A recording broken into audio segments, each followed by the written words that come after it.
Okay, there we go. So I've got the chat up now. Everything seems to be all connected and sorted. Okay, there we go. So I've got pause that so I can still see the chat. Oh god, just fucking minimized it. There we go. Got my mic out a little bit better. That should be good. I'll put that there. Okay, so what was I doing? Right, I was setting up the item details widget, so let's make a little bit of space here. And what we're going to want to do is grab this and we're going to promote that to a local variable. We'll call this our UI item win. Where's my keyboard not typing? UI item window.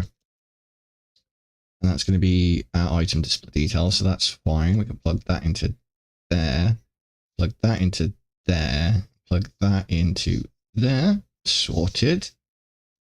Where's that? Anymore.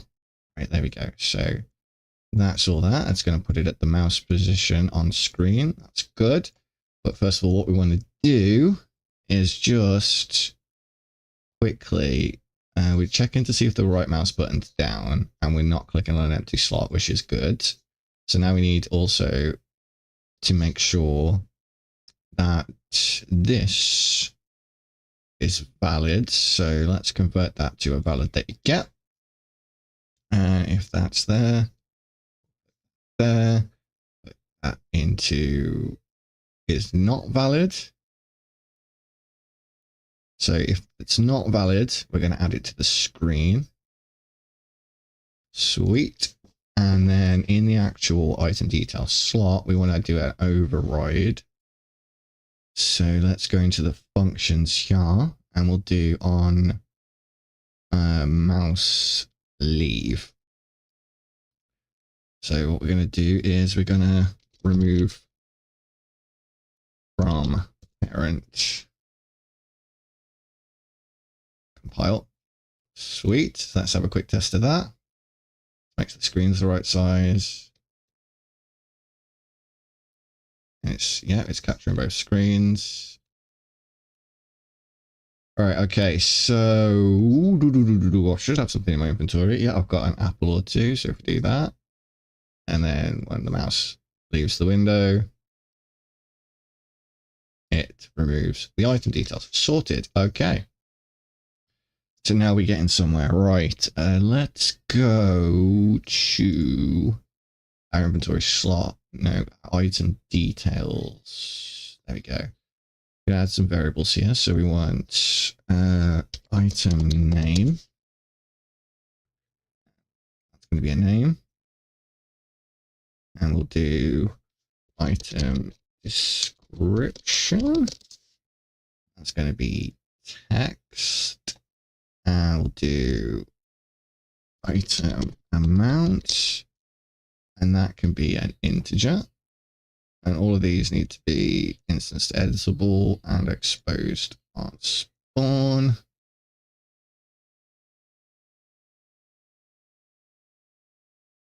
if my mouse will cooperate, this would be a lot easier. And that needs to be exposed on spawn as well. Sweet. Then go back to our designer, our inventory slots, and then we can grab this to refresh nodes. I grab our item name from there, our item amount from there. And for some reason, it's not showing our description. Like private. There we go. If only this mouse would cooperate, it would be much, much easier. Right, so designer. That's so about resizing our size box. So let's do 400 by 350. Yeah, 350. Right, okay. And then into this, hang on. Just go back and make sure I connected that up. Yeah, so we need the description. So we're gonna get a data table row from there. I'm gonna move all this along a little bit.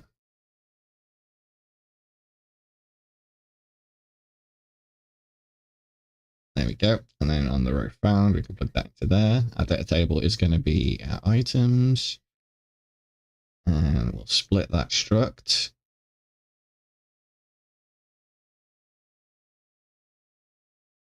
And we'll get the item description. Oh, I've not added it. All right, and let's go and add that into our struct. So struct pick up item details. I'm going to save everything first in case this breaks anything. We're going to add a variable for item description. Sweet. And that's going to be text. So we'll save that. And then we can go into our struct over here. Item description. A nice red apple. I'll add one for wood as well. A small wooden log. And we'll do one for stone as well. A decently sized rock. So we can save all of those now. We don't need to be in here anymore. So into our slot here, we can now put our item description. Right then. So we're going to make sure it's valid. If it is valid, we want to remove from parent and then go back into this loop here.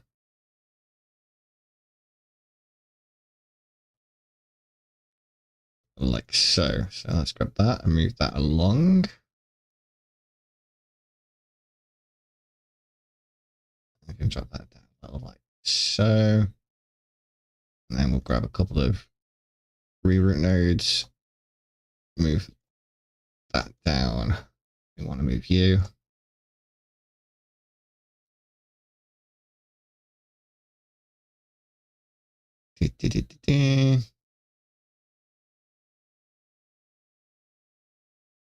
There we go. Oh, I'll move that down a bit more. Right, so if we are right clicking on something, it's not an empty slot, and we don't have a valid details widget at the moment, we're going to create one, store that as a variable.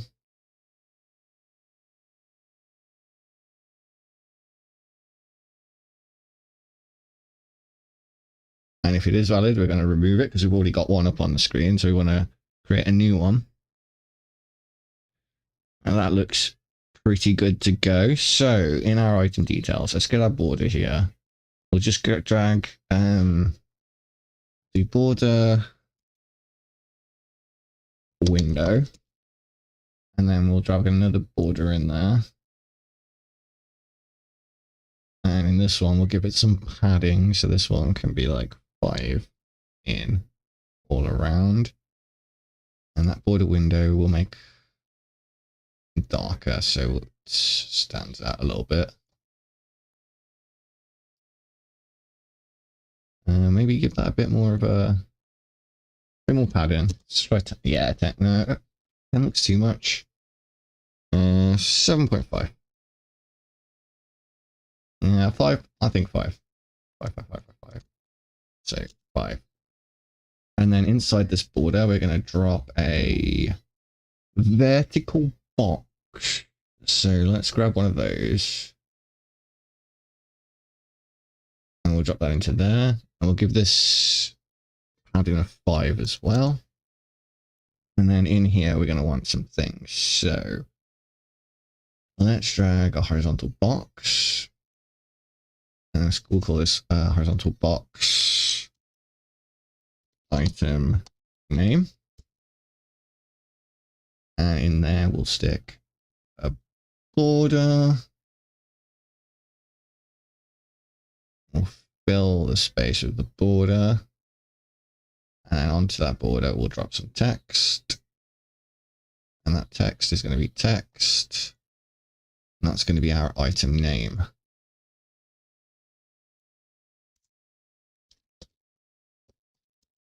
And then we're going to bind that to, oh, did I not?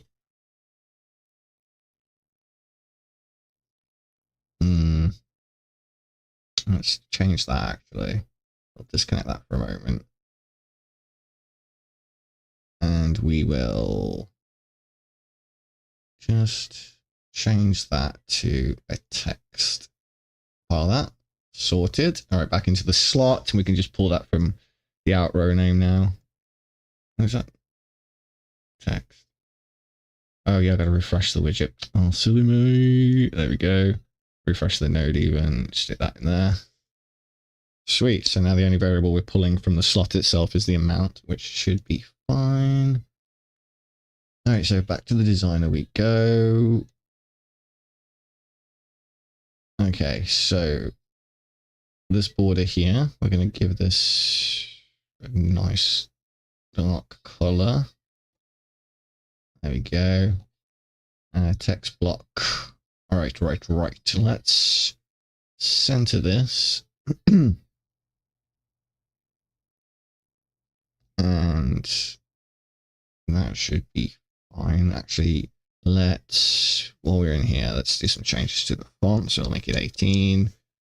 And we will do some outline on it, give it some outline. So we'll give it 1. And then the shadow offset I like to do 2. Turn the shadow opacity up to full. There we go. That looks pretty good. Right. So what we can basically do is duplicate that. And this is going to be horizontal box item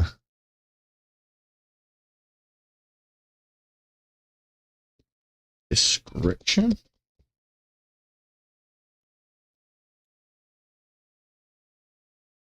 And then this is going to be, actually, let's put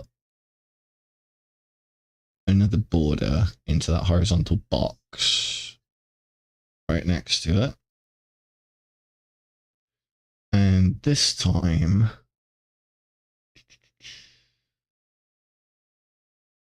I'm going to put an image in there. So let's get that image, and we'll do item thumbnail.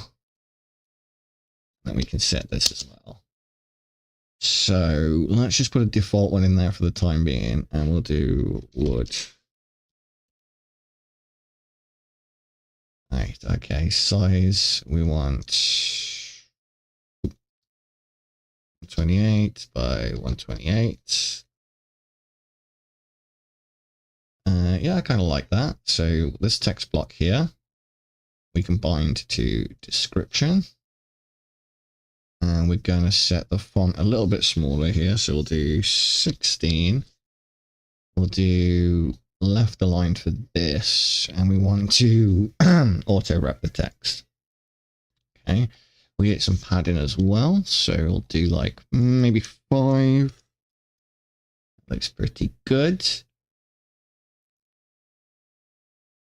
So this is a variable. So we need to pass that through. So let's go back to our inventory slot and into the event graph. And where we're setting this up, we can also, before we add it to the viewport, we can get item thumbnail. There we go. And we'll do that brush from texture.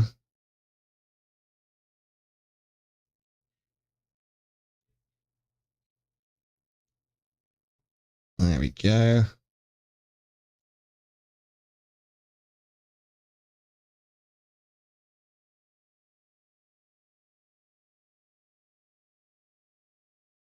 Let's move that down a little bit.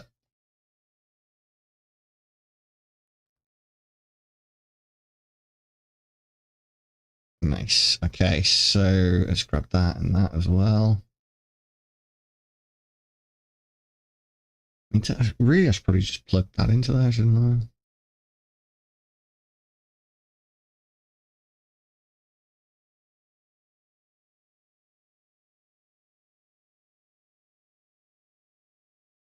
We're going to match size to fit, and we're going to take our thumbnail from here.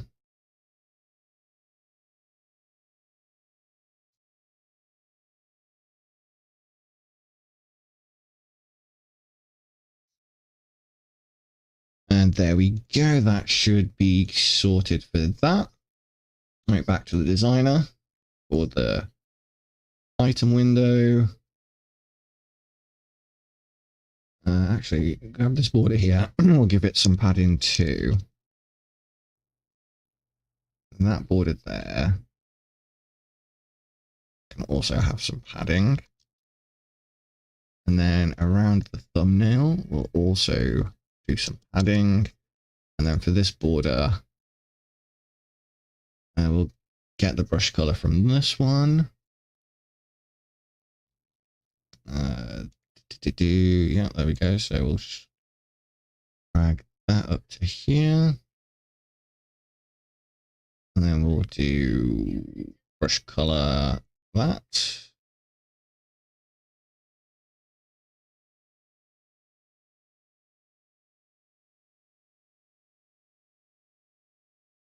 And that should now do another one, don't we?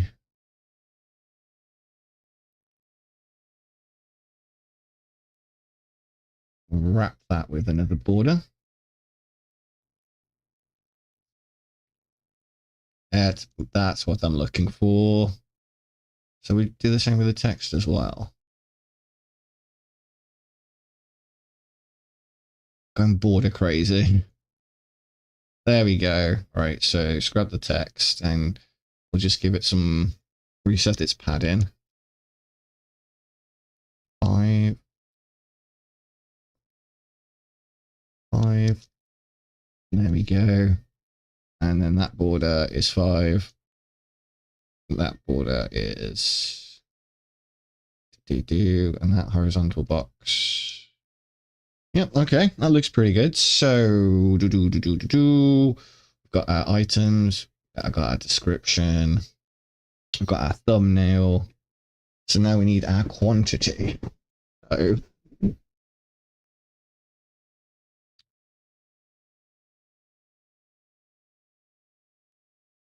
let's get this and we'll duplicate it.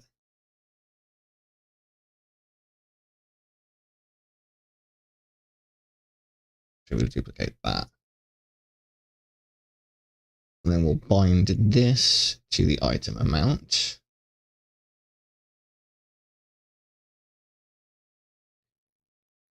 And that one can go that aligned.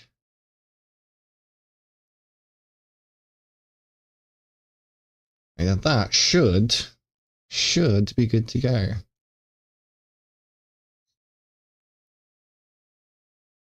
Oh god, I'm gonna do something about those. Alright, anyway.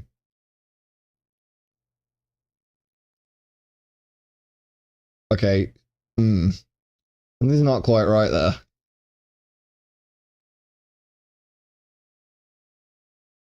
Let's try and fix that. So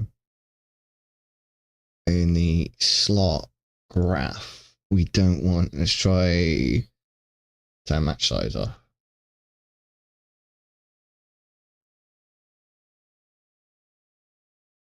That's better. Right, so it's not setting the name, but it is setting the amount we have.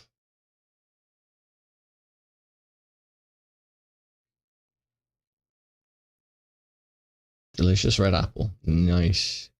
And on the server side, rock. Okay, so that's working out just right. We just need to quickly have a look at why. Oh, yes, okay, there we go. Item. And we will remove the binding from this one, and then we're going to create a binding because I want to format the text. I'm going to split that struct pin. And we're not going to split the struct pin. We're going to do X and then amount. And then we're simply going to plug the amount in. File designer.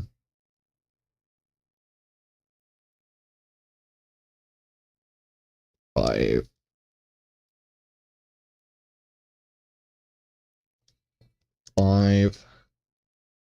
Center that there. Center that there.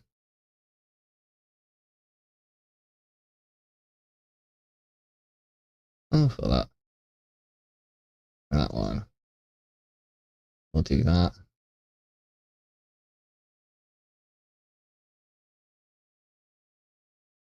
Right, let's have a look at that now. So what we got here? Got all our apples. Yep, and it's saying apple, a delicious apple. And it's got our little thumbnail there as well.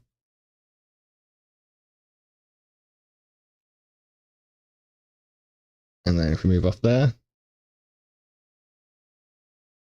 it goes away.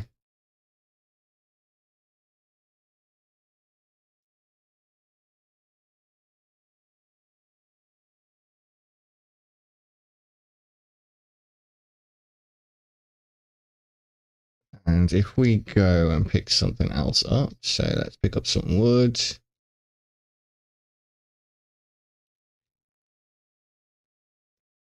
Okay, now we got some wood, so we can stack those together. And it'll show us our wood.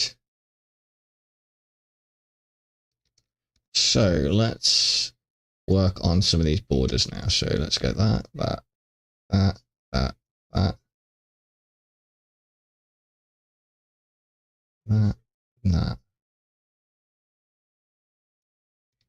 And let's go to brush color. And we'll set the alpha to 0.5.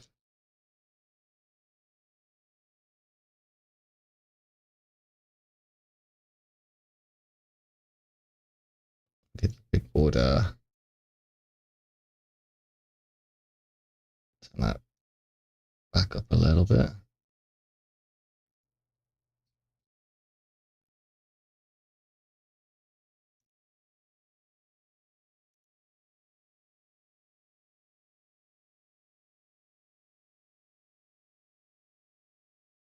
All right, so look at that now.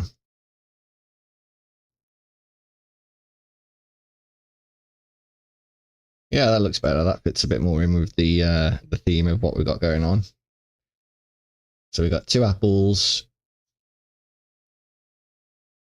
2 wood, sorry. And 2 apples.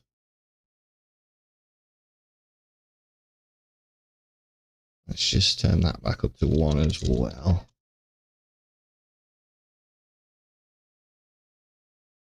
And then we can wrap that with a border.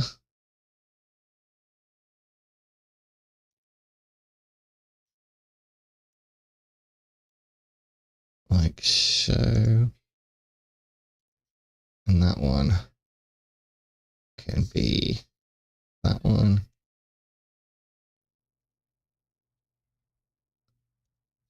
We'll do the same with this. Wrap with another border. And then we'll do that. And that.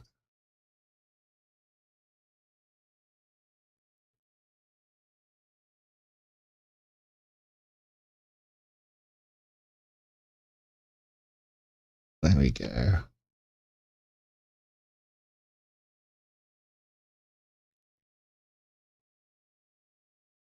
And that's going to be 5 there. And 5 there. Okay, it's going to look a little bit better now. So we've got all this free space down at the bottom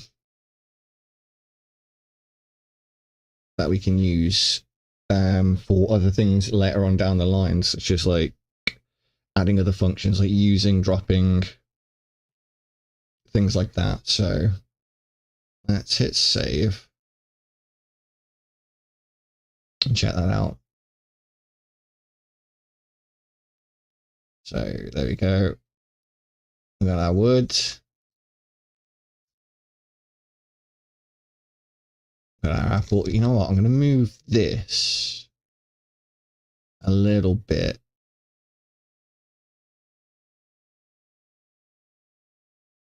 There we go. Alignment 0.5 on the X. 0.5 on the Y. So it won't spawn it directly. There we go. The mouse will be inside it.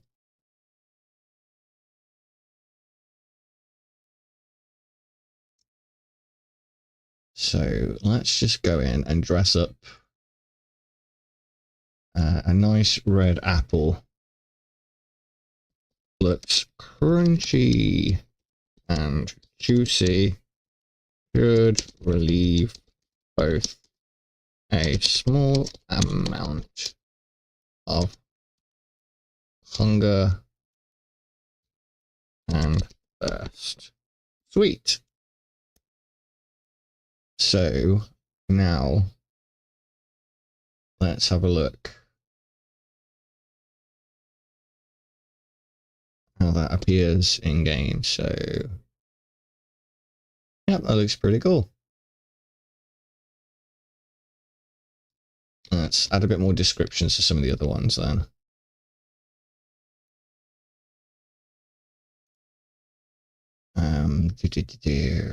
Where's it gone? There it is.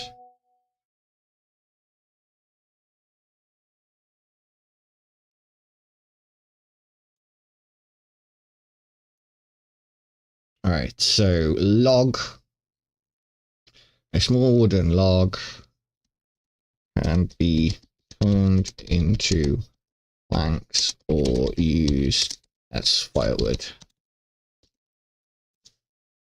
And lastly, rock. A decently wrong. A decently sized chunk of rock can be used to craft basic stone tools. Right, so yep, that all looks pretty much in order. So I'm going to delete the save because all those exploding apples are driving me a little bit batty. So if we jump in now. All right, so let's pick up some stuff with a client first.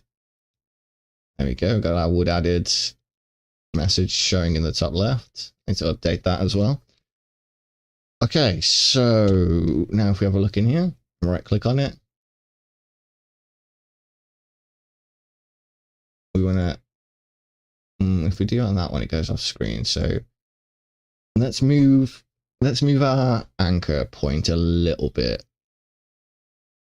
Item details. So let's say instead of 0.5, let's do 0.25 and 0.25 there as well.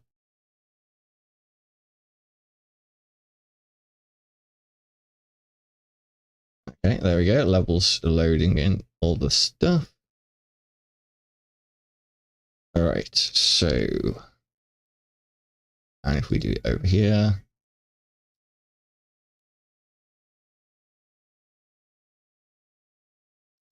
yeah, it's still up in the corner a little bit, so let's try 0.15, I guess, 0.15, 0.15. There we go.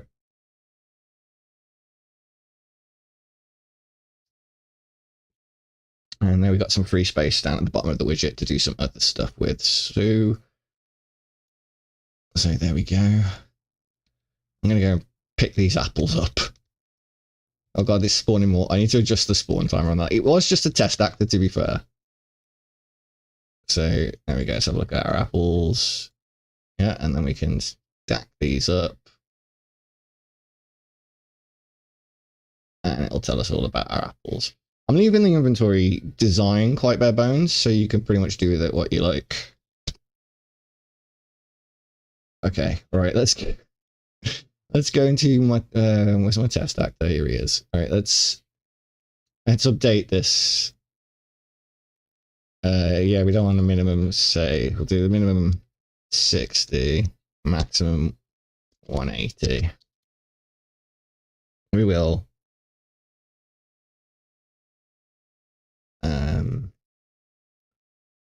sort something out with this in a moment. So item details. I think that's pretty much done. I'm just gonna give this robot tiny now. Void sans mono. No. Keep it as roboto. And we'll make it bold italic. Make that bold italic. That can just be italic. I'll probably just up the size of that as well, 14.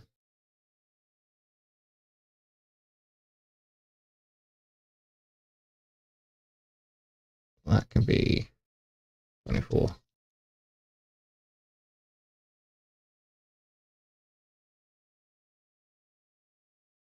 All right, okay, let's check that out.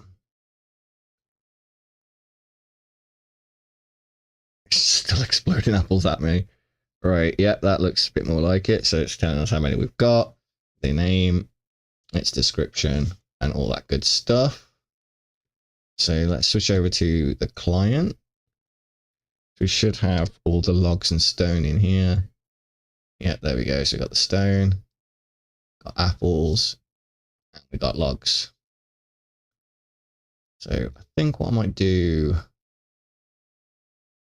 I'm going to canvas panel is that it's not hit testable.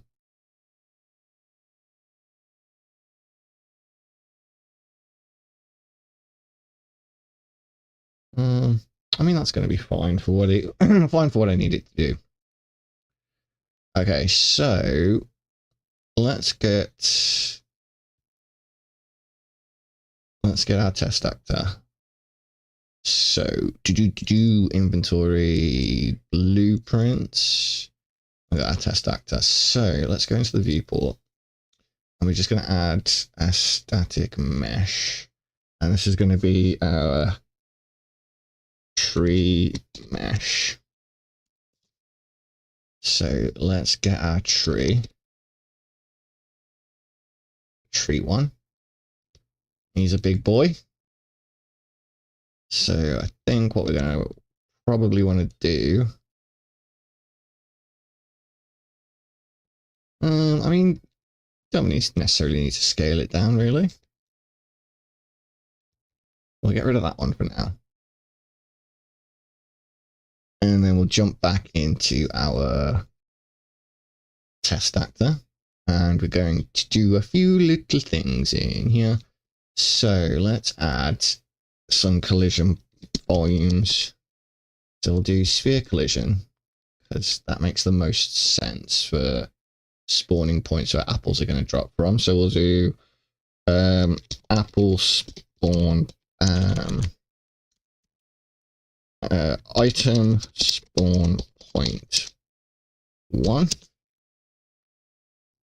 and then we can just I'm going to turn snapping off for this. We'll move that into somewhere we want an apple to spawn. So say about there.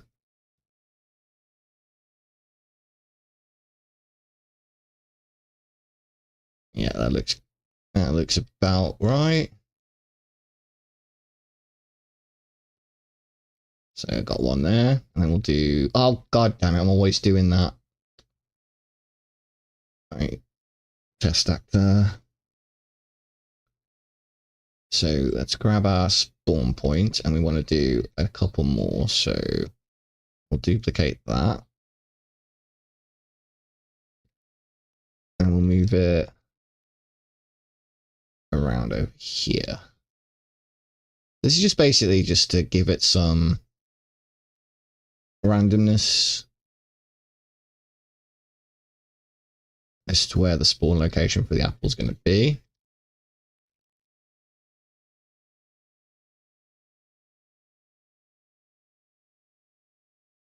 And then we'll move that down a little bit like that, just to make sure it's not colliding with anything. I'm going to go in and turn the collision to use complex, but just for the, oh god damn it, I did it again. Just for the time being, spawn point 2. Control D.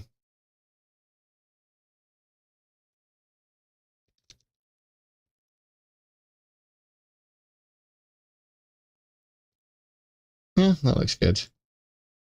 We'll do it there. Pile. So now we need to go into the event graph.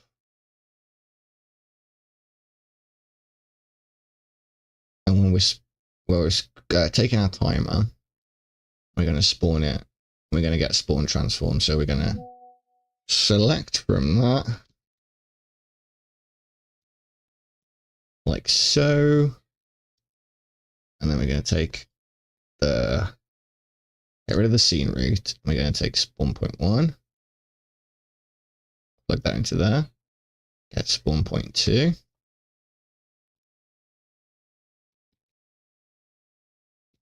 Duplicate the goddamn node, bitch. Right, there we go. Pop that in there. And then we'll add another pin. Let's move all this along a bit because I got a feeling I'm going to need the room. Right, there we go. We'll move that up to there. So we're only going to perform this action if we're the server. We're going to get that, duplicate it down again, and we're going to get spawn point 3. There we go.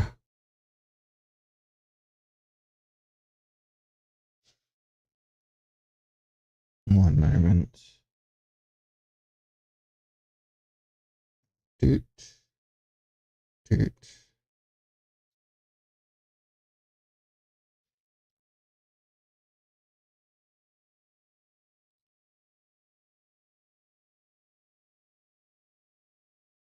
And there we go. All right, I got the shot back up now. Okay, so I don't know whether to spawn. I'm just going to do random for now. So I'll just do random integer in range. And that's going to be between 0 and 2. Compile. There he is.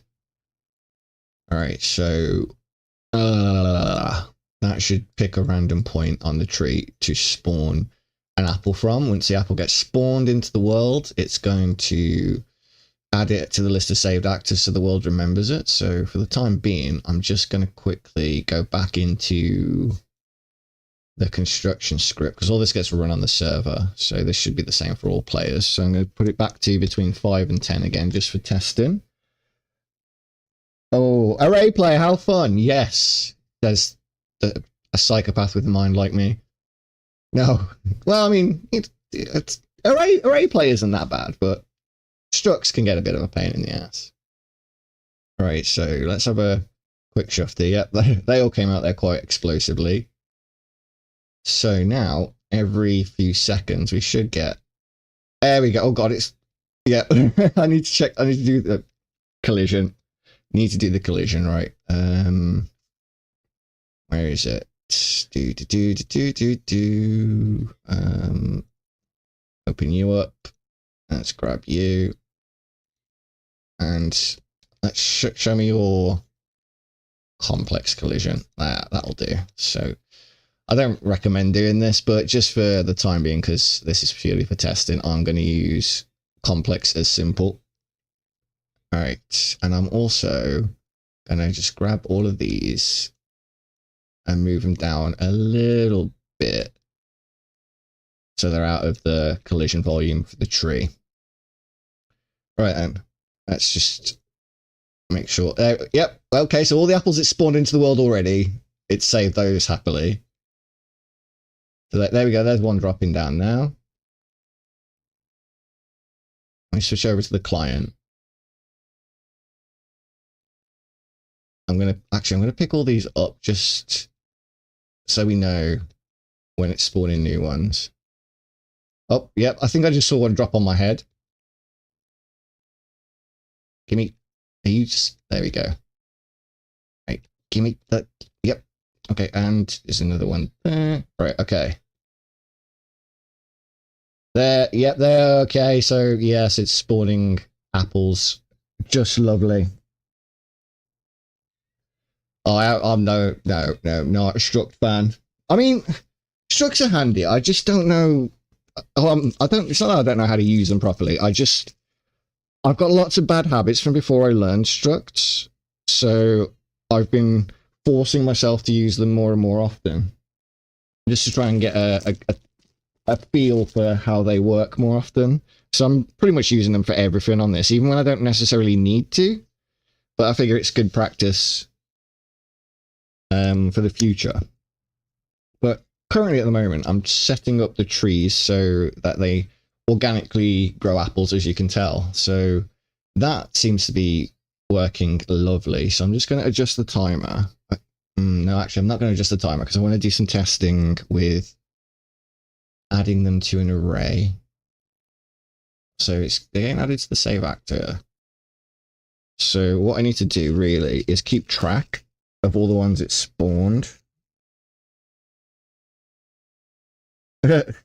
Exactly. I don't even know how they spawn on. I can't even remember how they spawn on Daisy. Do they actually fall off the trees or anything, or do they show up on the ground? I'm pretty sure Daisy's just got set spawn points and loot tables in them.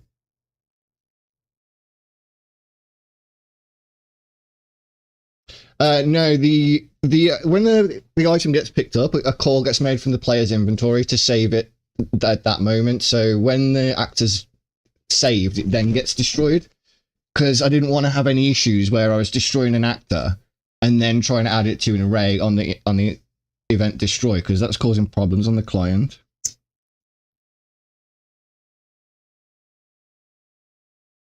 So basically, in the game mode, I've just got this thing that I can keep track of to add or remove actors from.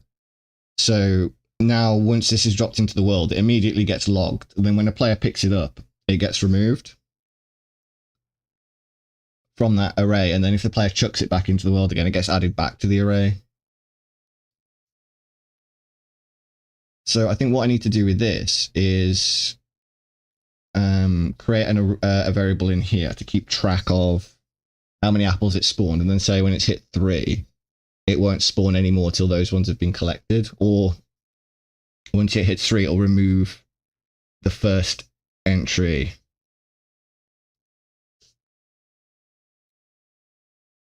So I think we need to move all of this code over a little bit. And the first thing we want to do is have a variable. And this will be like apple spawned, or just put it item spawned because I want to reuse this.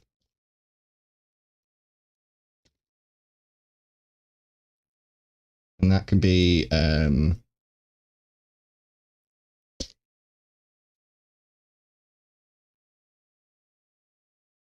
yeah, that's going to come later on. I'm setting up the base code for it at the moment just to get everything so I don't overwhelm the server, because I've been having issues where I don't know if it's going to do it now. It might, because it's saving all the locations. Oh no, it's because sometimes they get saved on top of each other, which can be a bit annoying when you spawn back in. So if you all drop from the same space, they just kind of explode everywhere. So keeping track of how many's on the floor at any given time is my main concern. And then I'll deal with distance spawning and whatnot. Because to be fair, that shouldn't be too difficult, because there is a, what is it? Find nearest. Let's look at find nearest actor. Nearest. Oh, I saw it somewhere. There's a find nearest actor node. I'd sick of looping through arrays of actors trying to figure out which is the closest, saving values and comparing them and doing all that stuff. It's no. So we'll do item BP master item. There we go. And get an object reference. So I think the first thing we want to do with this is turn it into an array, because it's not an array yet. Turn that into an array. And then we're going to grab it, and we're going to get the length.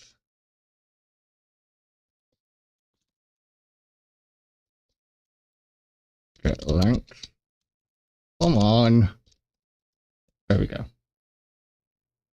Unreal has got some weird naming conventions sometimes. Like, sometimes you have to type the word get, sometimes you don't type the word get, sometimes it is and isn't. Oh, I don't know. Anyway, is that less than or equal to 2? Yeah. We'll have to. That means it can spawn a total of 4 before it starts. Well, actually, no. We'll do, is it greater than or equal to, less than or equal to 1? Because you got to keep forgetting to remember arrays start at 0. So if that's true,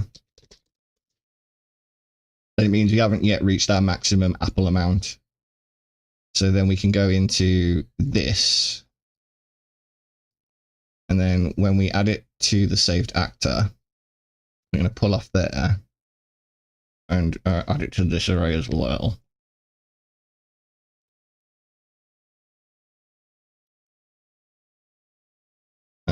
We'll do add unique, just in case. So then we'll grab that. To be fair, no, that'll be fine. That'll be fine. So we'll add self, well, the item that we spawned to the array.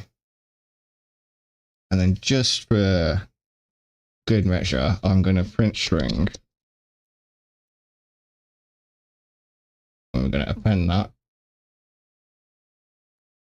Append. And we'll do the index.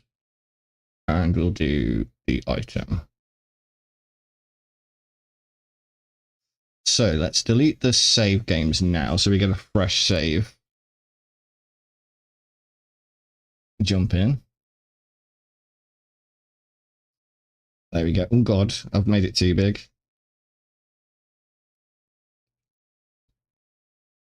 It in the corner. There we go. All right. So I want to see that print string.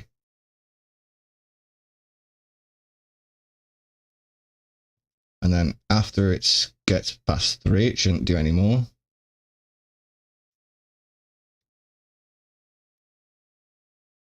So let's just add a print string here as well. Print string.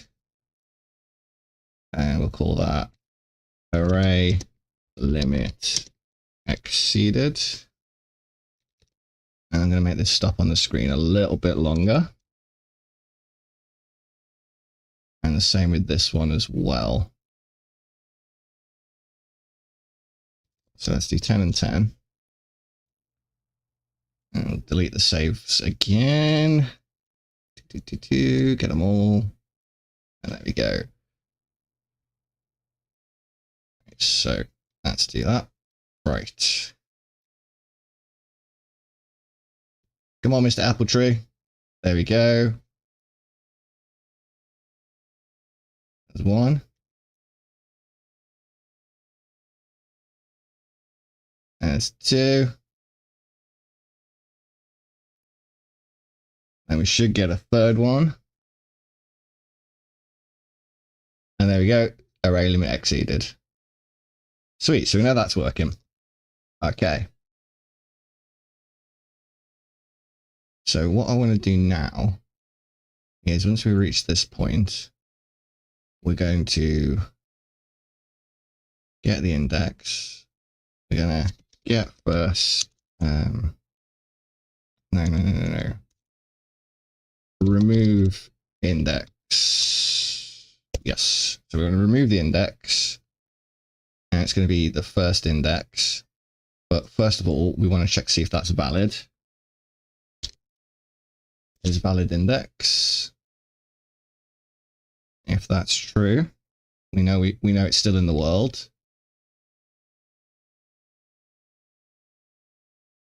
So we can remove the index. But first we want to get a copy.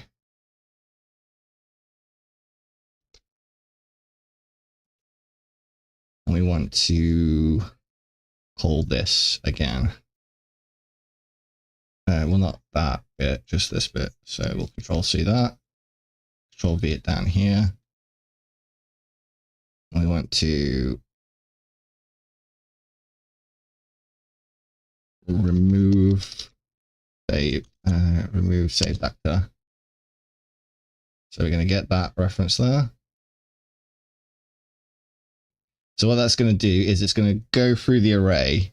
It's going to go to the first entry of the array. So even if there's 3 entries in there, it's going to remove the first one. So then the second one will then become the first one. So when it runs this again, it'll check it for the second one. And then when there are no actors, this will no longer be valid.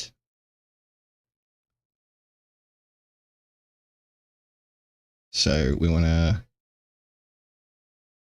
put that over there because we want to do that last. So we're going to, first of all, we're going to check to see if it's a valid index. If it is, then we know we can remove it. So we're going to cast to our remove saved actors. We're going to remove it from there.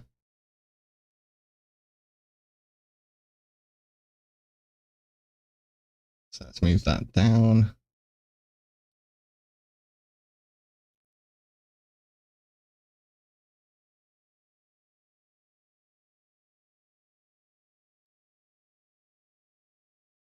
And if it's not a valid index, then we're just going to do nothing. Because that means we've run out of indexes, essentially. So that means there's no items in there. Or at least that's the theory. A game theory. I couldn't resist. And then just for the sake of it, so we're going to do print string, and we're going to do remove index 0.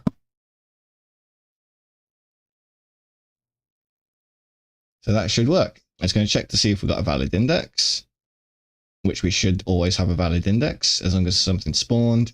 If we do, we're going to get the item at that index. We're going to remove that actor from the saved actors list, and then we're going to remove it from our local item spawned list.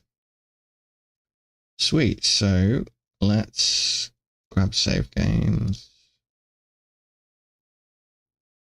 and go. So let's wait for it to spawn some stuff. There's one.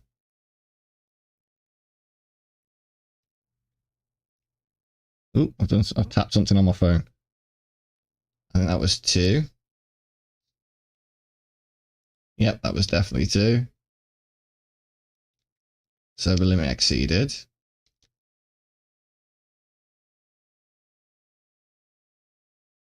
There we go. We'll only ever have 3 apples on the ground.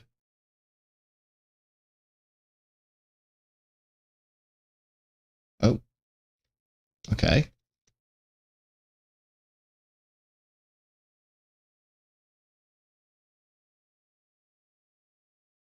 Server limit exceeded. Okay, so it's still... And why are they coming in flat? I don't understand that. Oh, I think I know what it is, because I'm taking the transforms from these. Okay, I know. Let me just fix that. Viewport.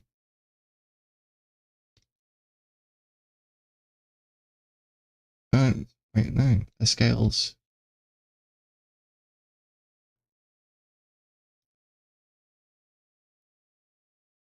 Interesting. They don't need to be movable. They can be static.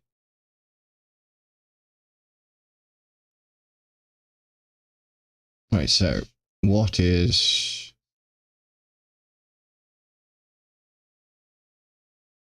that valid index? Yes. I'm gonna remove the saved actor. Remove the index.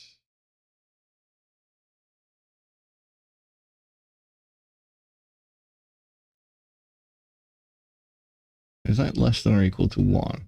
Yes. It shouldn't be. Go ahead and save that there. Then we're adding unique to here.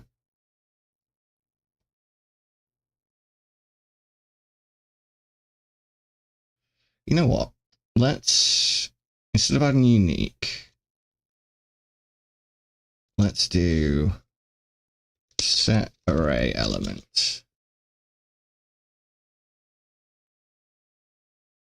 The item's going to be this. Tick ties to fit, just because it's always a good idea. And then we'll take that, we'll take the length.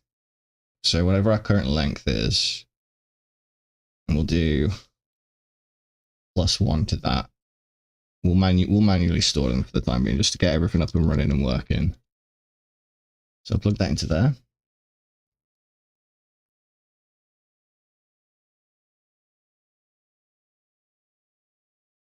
Let's just make it a little bit easier to read.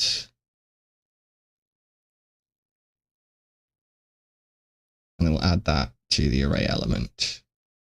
So we're going to set array element. So the length's going to be 0. So we'll probably want to set that to 2. The length's going to be 0. So on our first one, length's going to be 0. So is that true? Is it less than 1? Yeah. So, okay, we're going to spawn and add it. We're going to add it at index 1. So in this one, we want to get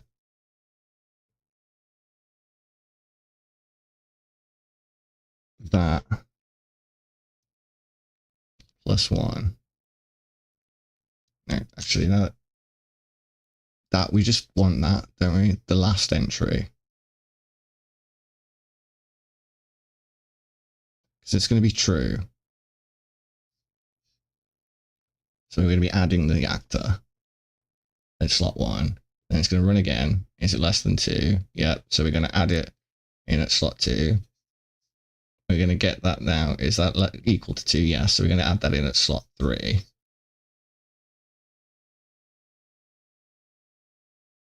And then when we come to server exceeded, we're going to be at 3. So we're going to get whatever the current slot is. And we're going to set the array elements.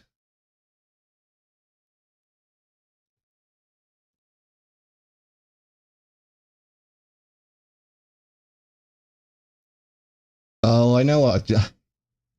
You know what I've been doing wrong? I just realized. That probably should have. I've forgotten to destroy the actor.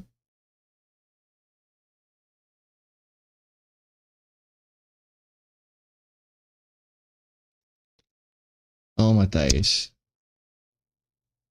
Oh my days. That's why they weren't disappearing out the world.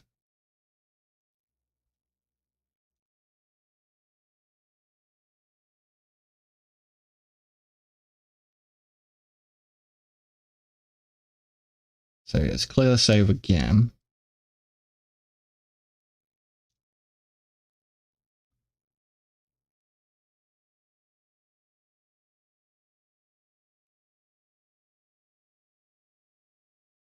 There's 1.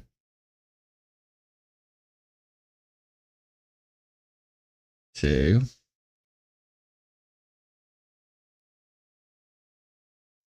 3.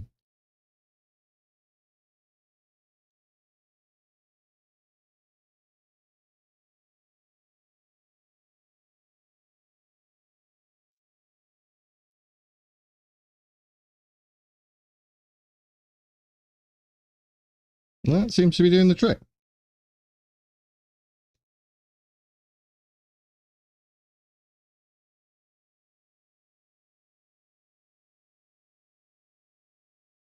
So let's pick some of these up now.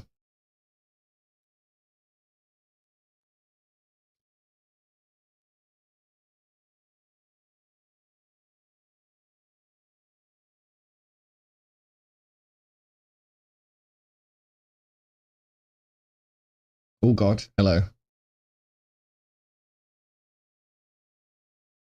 Clear. Alright, okay. So go back to what I was doing a minute ago. Right. So add that to there. Added to local array. Print that to the screen just to make sure.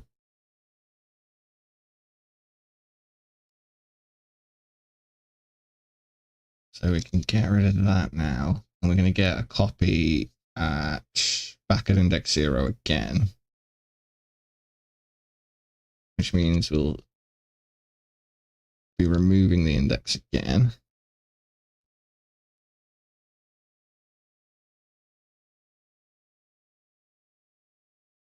And the index is going to be 0. I'm going to be destroying the... Oh, I've done it the wrong way round. Destroy actor. Then remove the index. Mouse.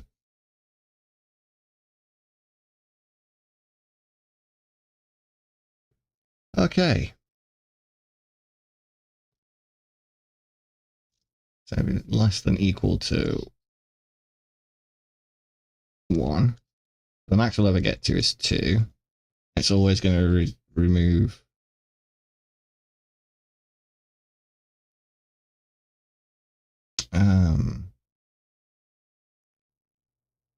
yeah, we'll just leave that branch there now just for the time being, so it just goes straight through.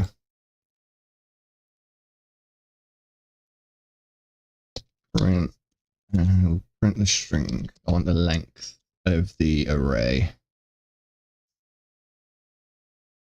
I'll put that up there for 10.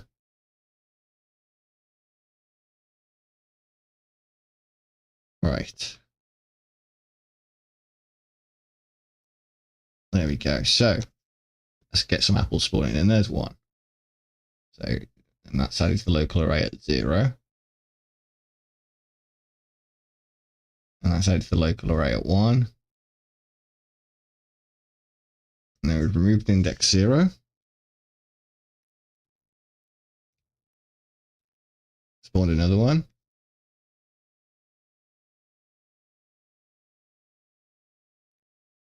Remove that.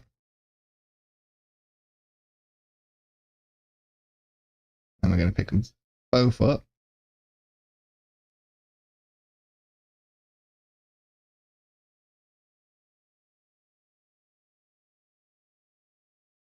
And that's added it to slot 1.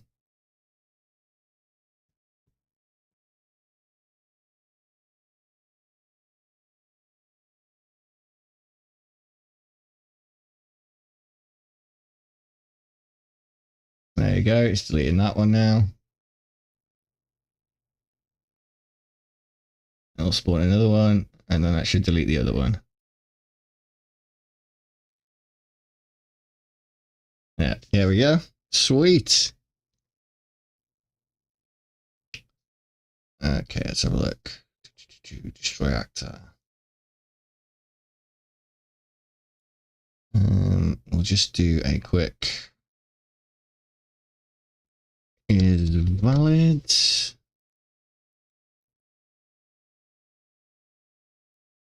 Plug that in.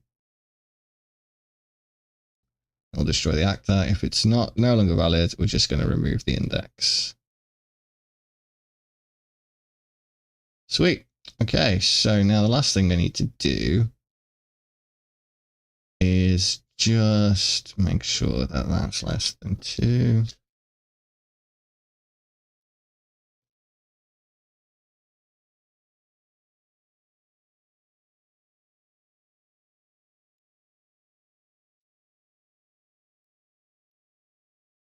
I think maybe, no, it's better to destroy it from the first one.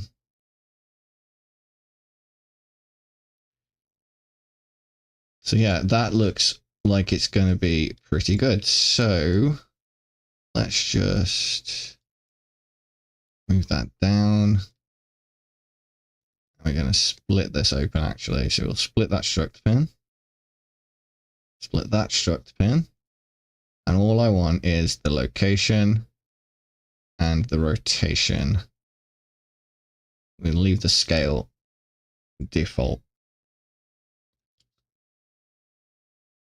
So delete the save. Well, actually, no, we can leave the save data in because I want to check now that we've got some on the floor that it's saved their locations. So yeah, oh, I've got them in my inventory. Yeah, I've got them in my inventory. So yeah, it's spawned 2. Spawned another one.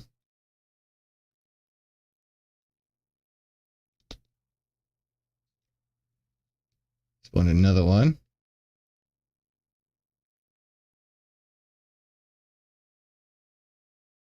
And now it's deleting.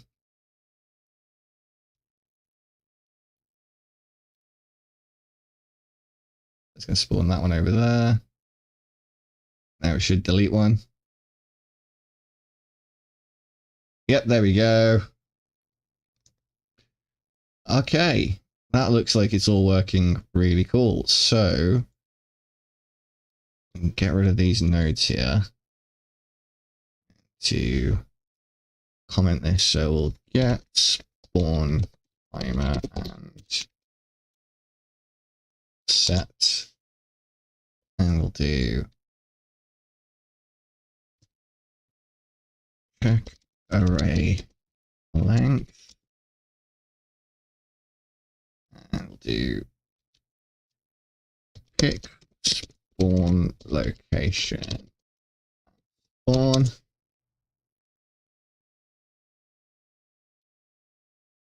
Register to world save and local array.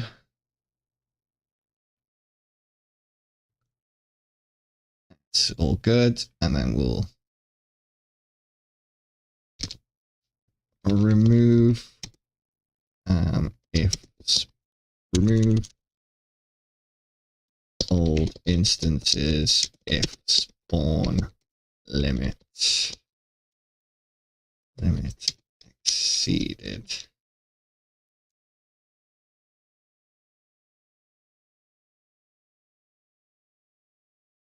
as get nearest. I'm sure there was a nearest. One nearest actor. That's it.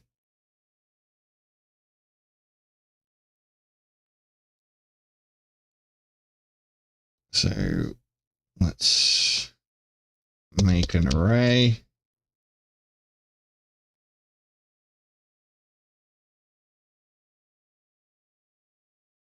Yeah, player character. Yeah. Yeah.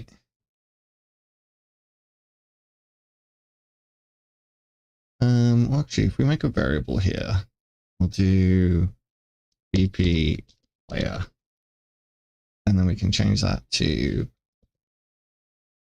third person character, object reference.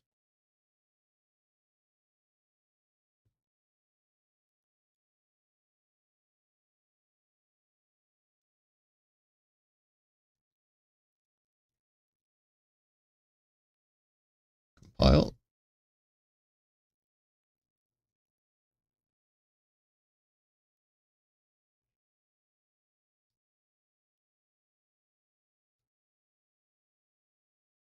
Print string. Just gonna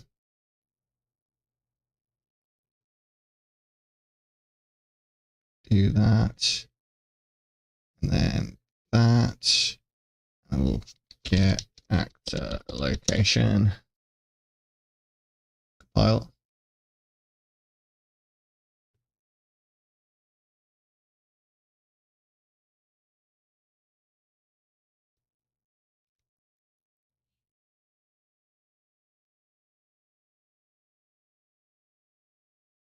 Print string the distance, not duration, dumbass. That might help a little bit.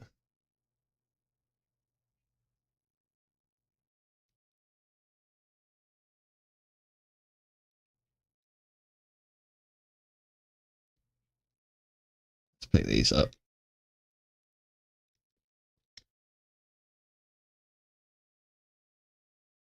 So we've spawned an item now. And we've spawned 2.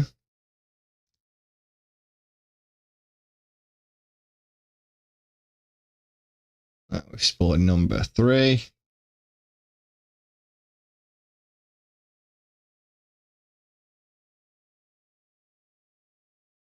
And we've taken 1 away.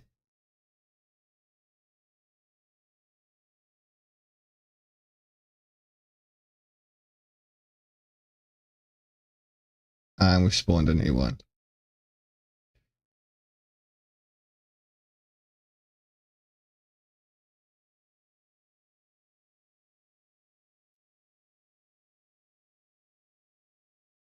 I need to get that print string to stay on screen for longer, so let's do...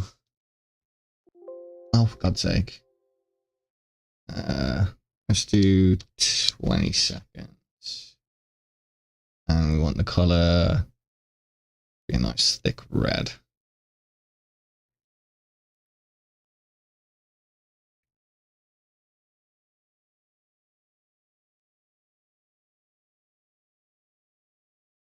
Okay, let's watch them spawn in. And what's that distance? That's a big old distance. That can't be the distance to the nearest actor.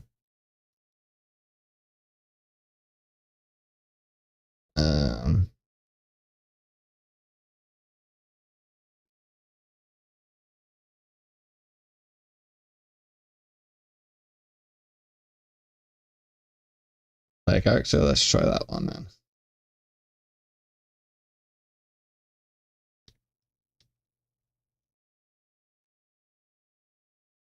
Those are the ones that were already spawned into the world.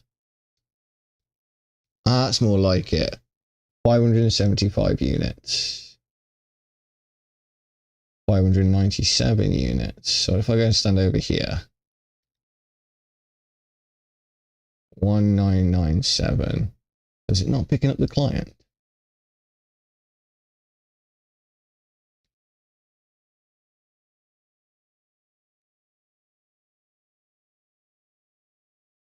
So the nearest player is always being returned as the server. That's interesting.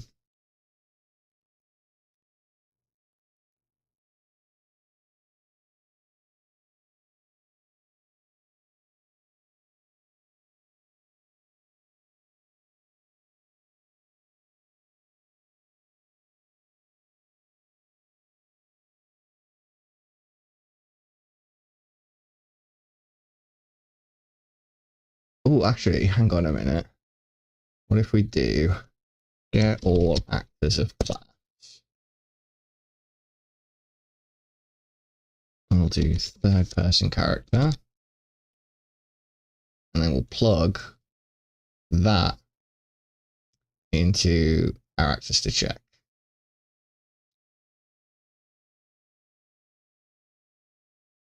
Compile.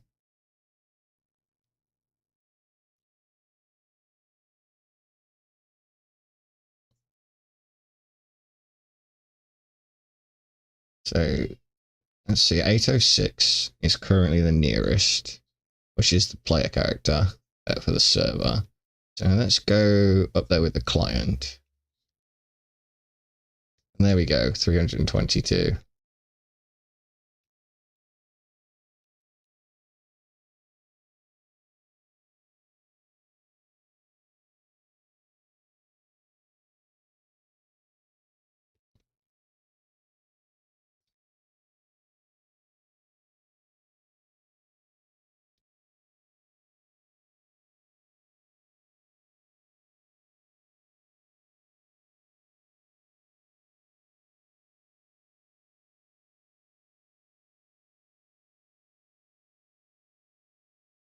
There we go.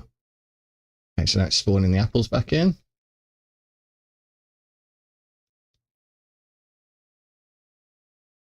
There we go.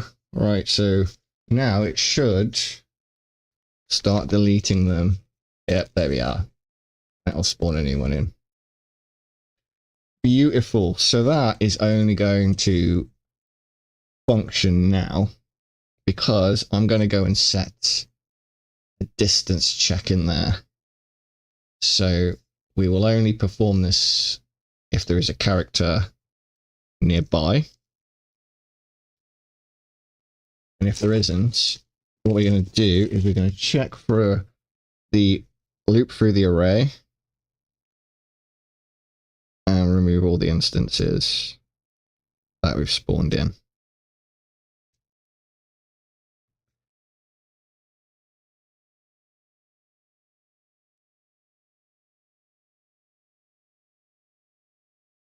So we're going to want a minimum distance value. That it can be within range of this 4. So let's go and have a look. So I'm reckoning we find out how far we are over here.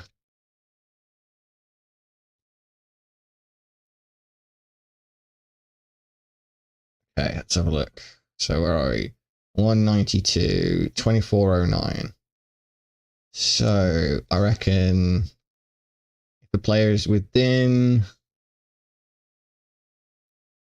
say maybe 5,000 units.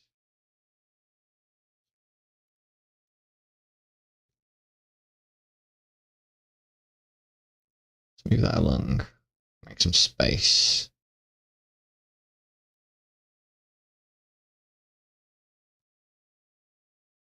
Also move that print string there. Move this down.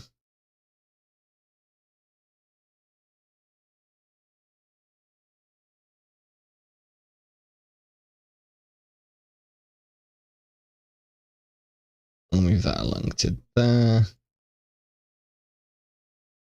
All right. So I kind of still want to have that print string in place. Let's move all of this right over here. And then the first thing we're going to do is print this result.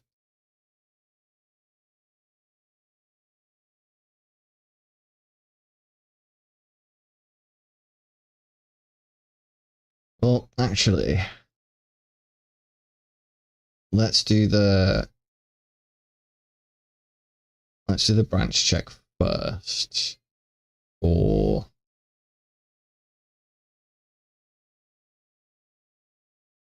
all of this. So we want to know, are we the server? Yep. And we'll check our array length. Can we do something? Yes. So let's loop through all the actors of class. Find the nearest one.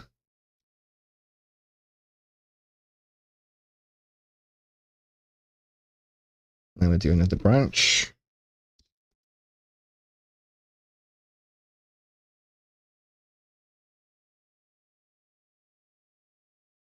And we will check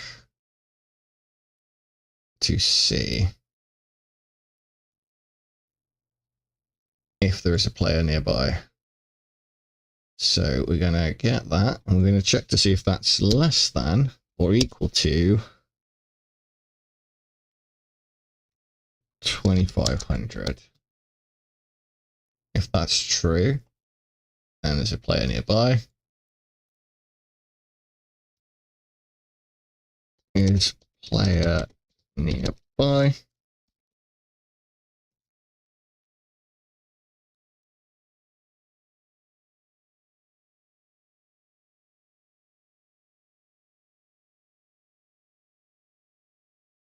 Okay, so that should be good. So we're going to find the nearest actor, or the nearest player, essentially, and check to see if they're within 2500 units. They are. Then we're going to run on with the rest of the thing. But that's, first of all, we're going to check to see if we can even add an item. If we can't, then we're going to come off down here.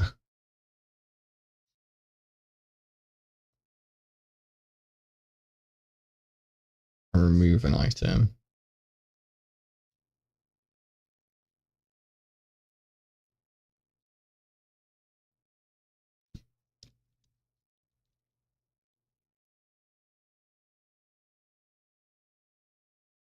Let's move some of these nodes around. We want to do... Actually, no, we'll put that back over there.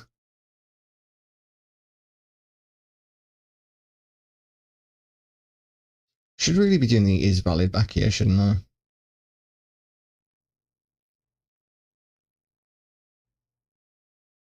Oh, okay. Yeah, no worries, man. Blessings. So yeah, first thing I'm gonna do is check to see if we're the server. If we are the server, then we can continue to carry on. When is our length below 2? Can we even spawn something? Yeah. Then we're gonna check to see if there's a player nearby. If not, then we're just gonna start looping through the indexes till they're gone. As long as there's a player nearby, we're gonna loop back through the code as normal. And that should be good to go. So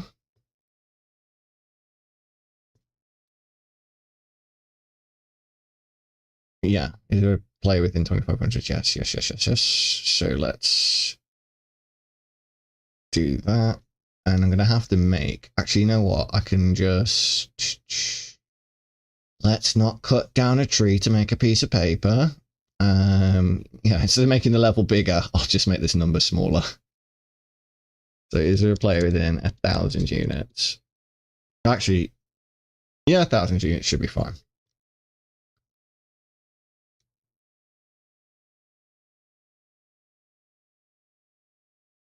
Bless them, they're coming to show you some loving. So let's get, yeah, I got rid of the save data. So let's hit start on that.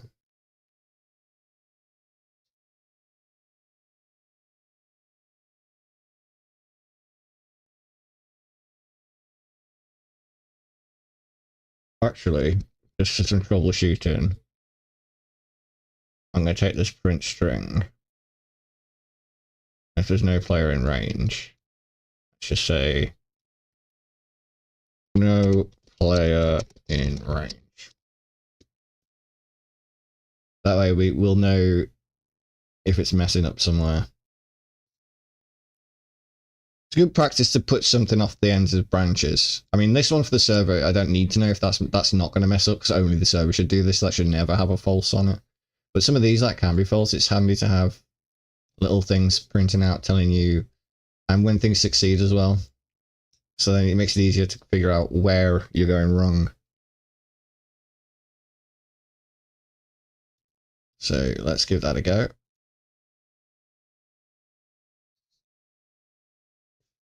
Alright, so I'm going to take the client over here first, because that should be plenty far enough. And we'll back up with the player at the server. There we go, no player in range. No player in range.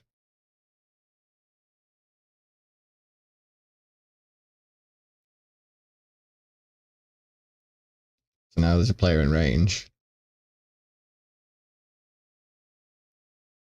And we should start seeing these disappear now. Yep, there they go. That'll spawn a new one somewhere. And one of these ones will disappear. Yep, there we go. So last thing I want to check is...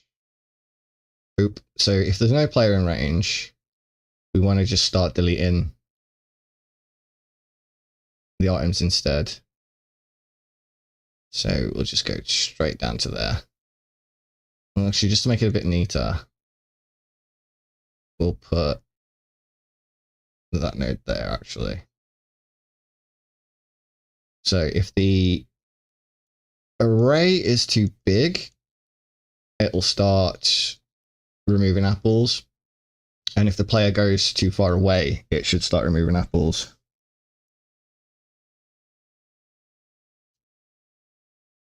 Well, yeah, I mean, that's good. That's handy information for the player. I mean, these print strings are they're just developer only. You'll never see any of these in game. They're just for me to be able to monitor things. So what I'm going to do is I'm going to move this tree back a bit. Actually, you know what? Let's put it in this nice little podium.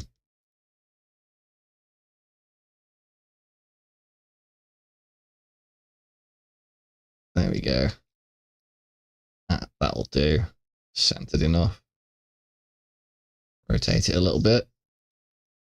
Yeah, that'll do.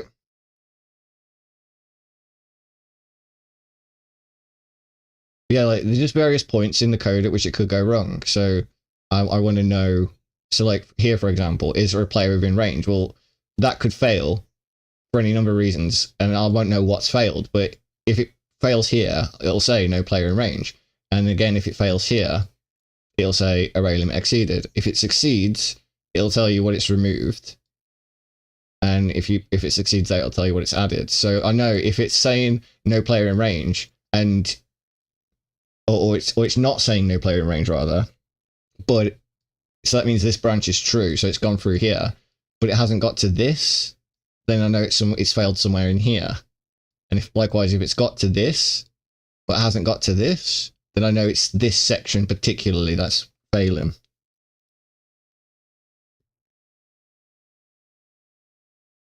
So let's just test all that out now.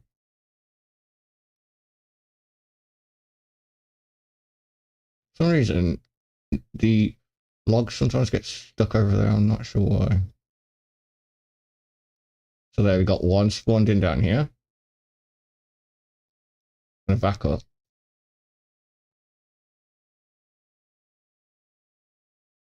No player in range.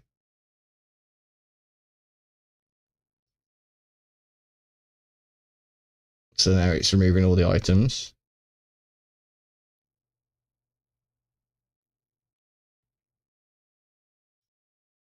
And we're getting pickup not found message showing now.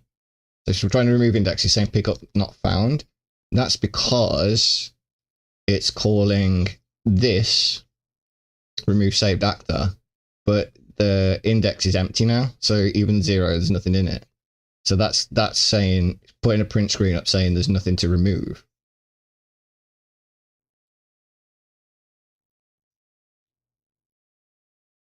I mean, really, I should move this is valid node back and skip this call entirely, to be fair.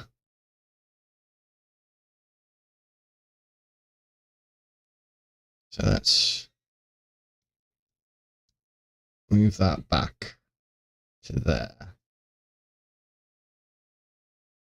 Move that along. Because we don't want to do all of this if this is valid. But basically, if that still exists in the world, we need to do something with it. So we'll get that. So is that valid? Yep. Then we're going to run the caster game mode, remove saved actor.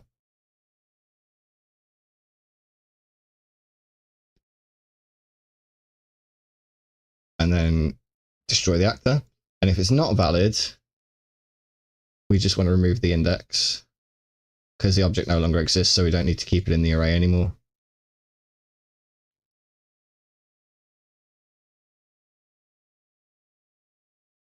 So, theory, that should be all good.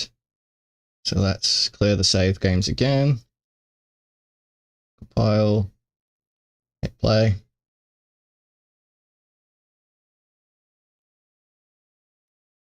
All right, so now there should be a player in range. So it should start spawning. There we go, there's an apple. There's another one. There's another one. And then we're starting to remove them. So now if I go all the way down here, removed index 0. Now remove index 0 again. Removed index 0 again. And now there's nothing left at index 0 to remove. So we should go back there now and all the apples should have gone. Yep, and then it should spawn another one. There we go. Perfection! Right, so that's all working beautifully. Our little print string's working. Right, so now it's just one last thing to check. Just make sure everything is working as intended. Do I have any apples in my inventory now? So let's pick up a couple. Oh, hold still. Okay, now I've got some in my inventory. So we can right click on them, get the item details up, and as soon as you mouse off that, it'll disappear. Stack them. I can chuck them into the world. Pick them back up again. And go over to our little chest over here. Open it. Put our items in the chest. Now if we grab this dude over here, he should be able to come, have a look in there, get the apples out, even throw them into the world from here.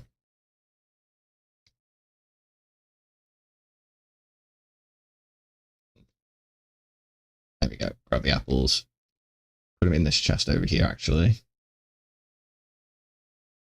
Now,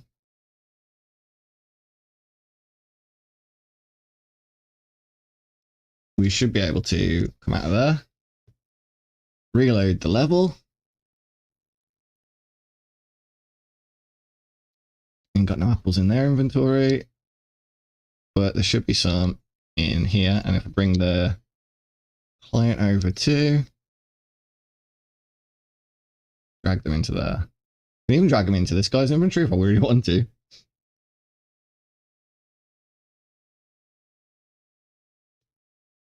Right, so that's that done. So let's go back into here. Delete the level saved data. Oh, what else was I going to do? I've got another model for a pear tree as well. I think I might make it an orange tree though, to be honest. Okay, default, use complex as simple. Sorted. So let's save everything before I have another catastrophic crash. Tree. Pick up item data. Inventory salute. There's that little item window. Close you down.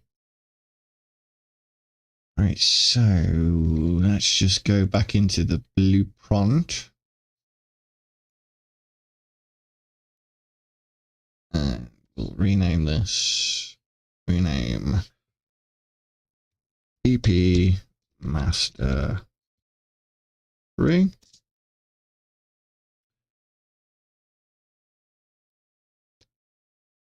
And that's good. So what I want to do with this actually is create some variables. Variable. Do I? Create a child. Create child blueprint class. BP 3 apple. And then we can duplicate that. And we'll call it BP tree orange. And I'm just going to do something quick and cheeky. So let's just get this mesh of the apple. We'll duplicate that. Call it orange. And we'll just go to open that up.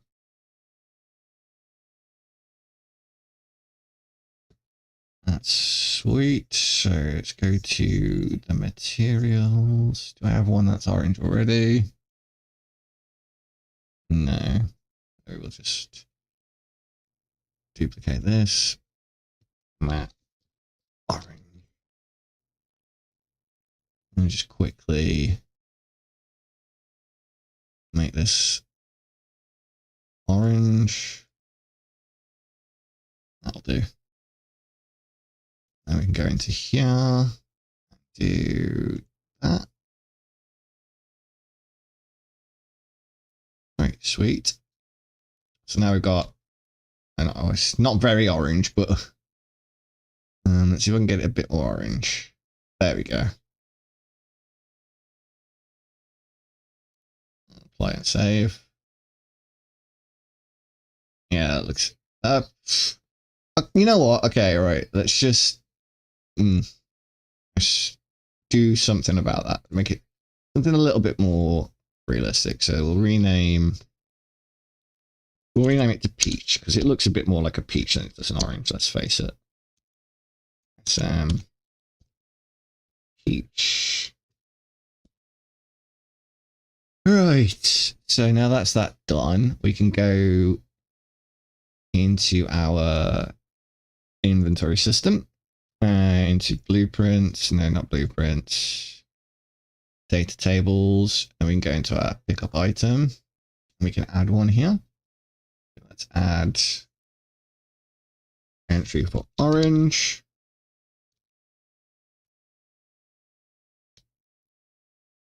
Orange.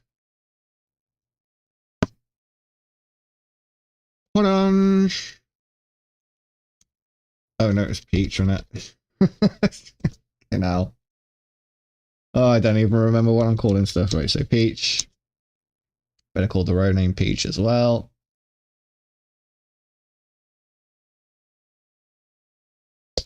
Peach. And we will say a ripe and juicy peach fresh from the tree. Don't choke on the pit. Lovely. So that's all set up for that now. So then we can go back into our peach tree. Save all. We go back into our peach tree, which is called an orange tree, but we're going to call it, rename it a peach tree.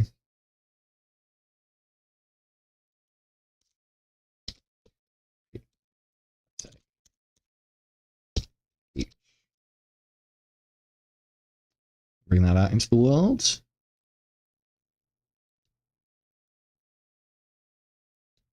Move it along a little bit. That will do nicely. And we'll just add a new folder and call this trees. Drag them both into there. Content, assets. Mishas, we want our SM tree 2.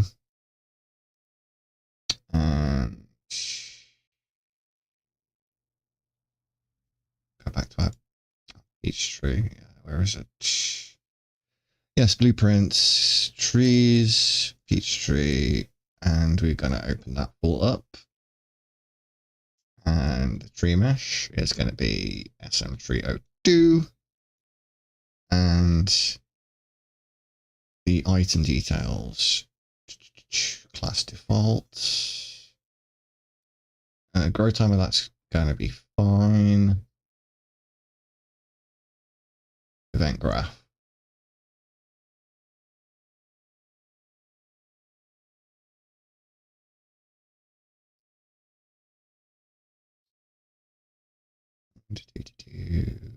Master tree. And we're setting our array here. So let's get some variables. And we want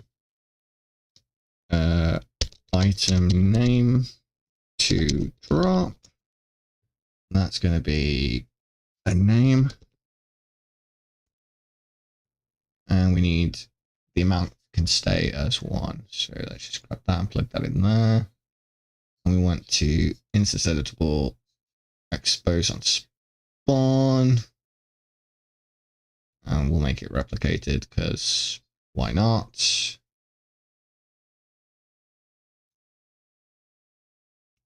So now in our peach tree, we can go to our class defaults and we can add peach. Compile. And that should be good to go.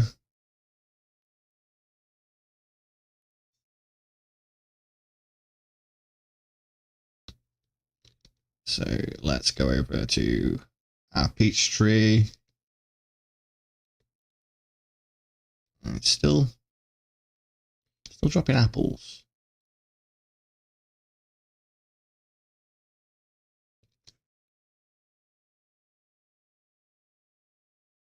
It should be dropping peaches. What gives?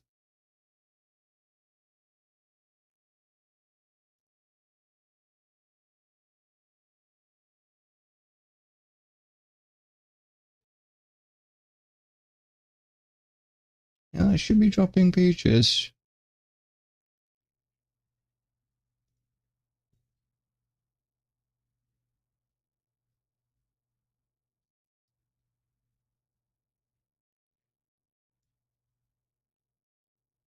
Oh. Ah, dear. Let's just actually plug that in there. There we go. That should do it now.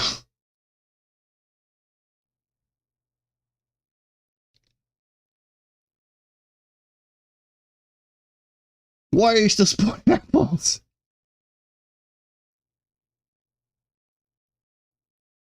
Peach tree, why? You should be spawning peaches.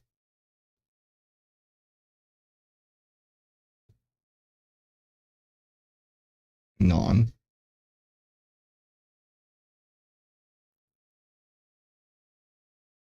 Yeah, I've got the name right. Peach icon thumbnail doesn't have one at the moment. That's fine. Doesn't need one.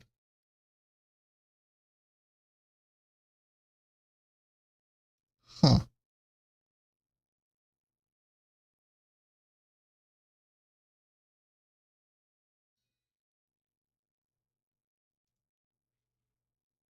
Oh, that is most peculiar.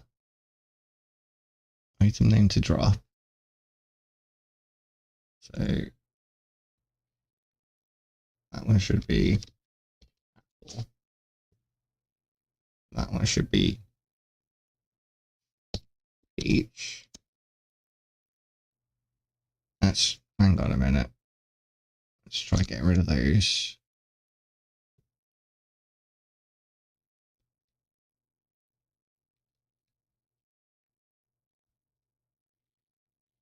Hey, there we go. And he's dropping apples. This one's dropping peaches. A juicy peach. Right. Now we're getting somewhere. Okay. So we've got our peach tree. So I'm just gonna actually go back into the tree. Go to the viewport, and we're just gonna scale this down a little bit. So let's do 0.75. There we go. Compile that.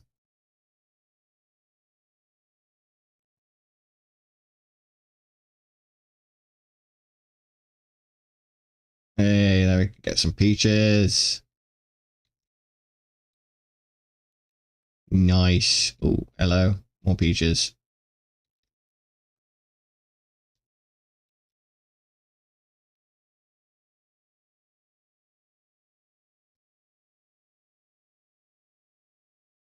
So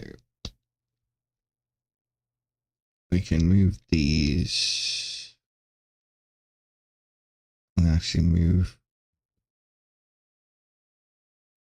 Get rid of that. Move that one back against that back wall there.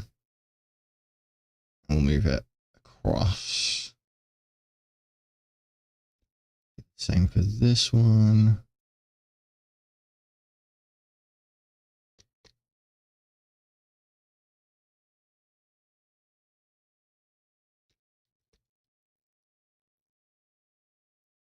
There we go. Okay. Now we got two types of trees.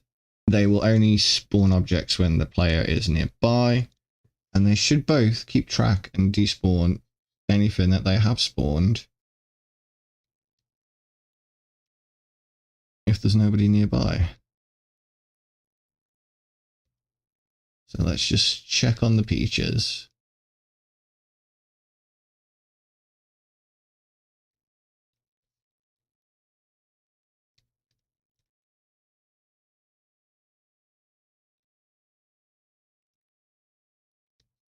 There's another one.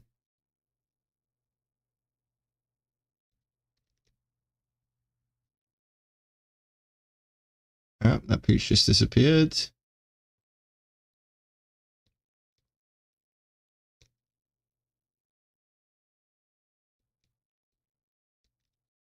We got 3 peaches on scene. There we go, clearing them up. So let's get rid of the data. And we'll have another look.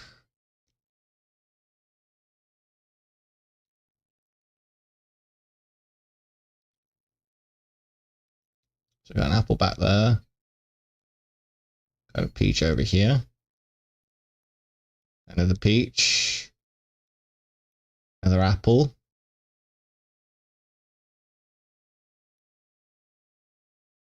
Another peach. Another apple. Removing a peach. Removing an apple. Hey, hey, hey. Okay. Let's just grab these up.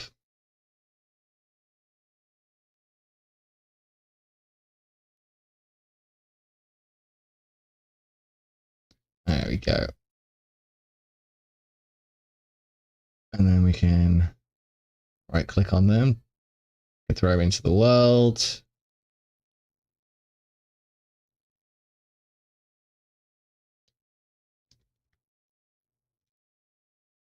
And then that should save them.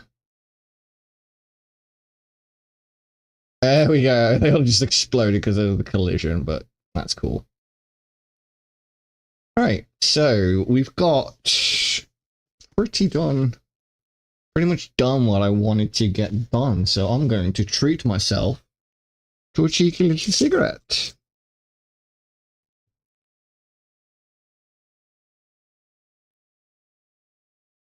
Indeed. Well, I just wanted to add a new item, so just to show how easy it is to do and how the game saves everything. So currently, we've got the trees will grow fruit at a certain period of time, provided the player is close by. If the player wanders too far away, it'll start despawning them.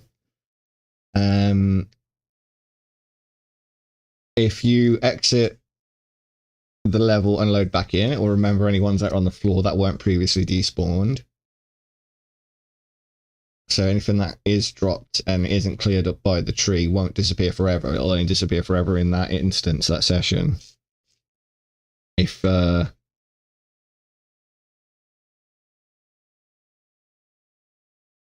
I know what I'm trying to say.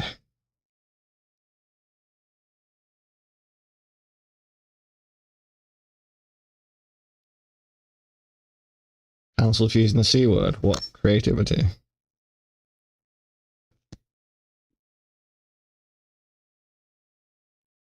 I should go and do something to eat in a bit, but I don't know.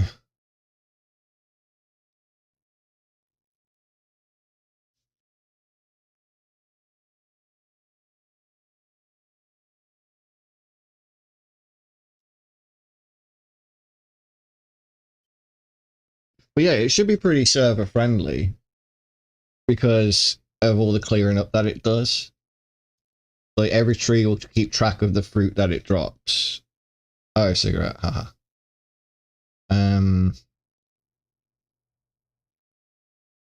Yeah, so it'll keep track of the fruit that it drops. It'll despawn them if you're too far away. It won't spawn anymore unless it despawns one that's already put in once it reaches a critical amount. I might actually set that as a variable, but for the time being, I'll leave it. All the containers I'm working. So yeah, pretty much. And I like the fact as well that I can. It automatically picks up the screens on OBS to show you both the client and the server view as well, which I think is pretty cool. So they're not spawning any trees at the moment, any fruit at the moment, because there's nobody in range. But yeah, I've got containers. So you got your small chest, your medium chest, nice little loot bag. Enemies can drop items in when they die or whatever.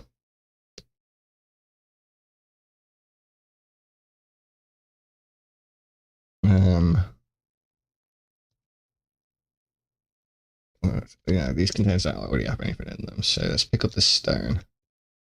Yeah, like it's all drag and drop as well, so you can move it around. You can right click on it to get some item details, mouse off, chuck it into the world. The client sees it too. Like, if it even replicates the physics, look, so if I just chuck it out now, whoop, you see it even fell over on the client too. So grab that, let's go and put it in here. Sorted. I should be able to, yeah, get the item details to pop up there as well. I mean, I've intentionally left all the inventory very bland and basic, so people can customize it how they want. If I spent too much time designing it, they'd have to spend too much time undoing things. So, what else was I going to do?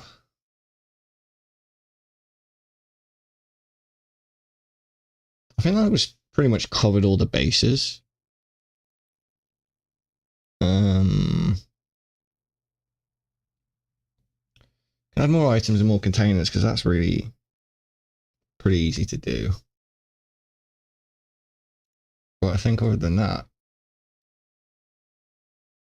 it's pretty much done. So if I load in now, over by the tree, should start spawning stuff in.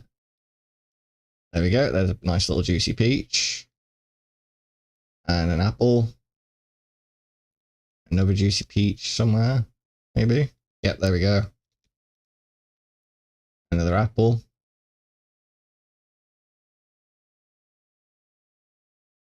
Another peach. Another apple. And then now it should start clearing up stuff it spawned into the world. Removing them from the saved level data. There we go. Now it can spawn a new one. Bosh. I should get another apple too. Yep, there we go. Now if I move away, it should start saying no players in range. Ooh. Let's move the server guy as well. There we go. So now it should delete all the stuff it spawned in.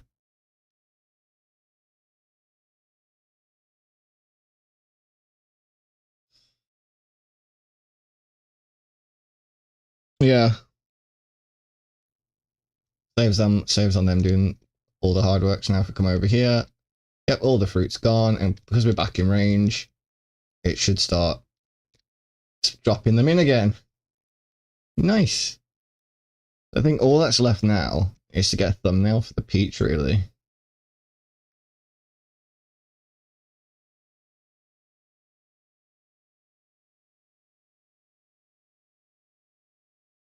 And I'm gonna do something a little bit hacky with that, I think. So let's just duplicate this.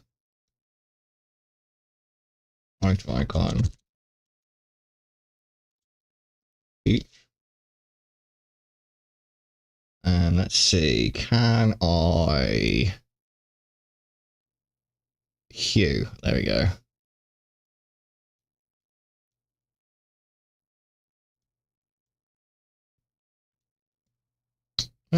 That'll do. We'll save that, go back into here, and then we can set its thumbnail as peach. Oh, not that, not game texture. Oh, peach. There we go. And that should just about do it. So file, save all.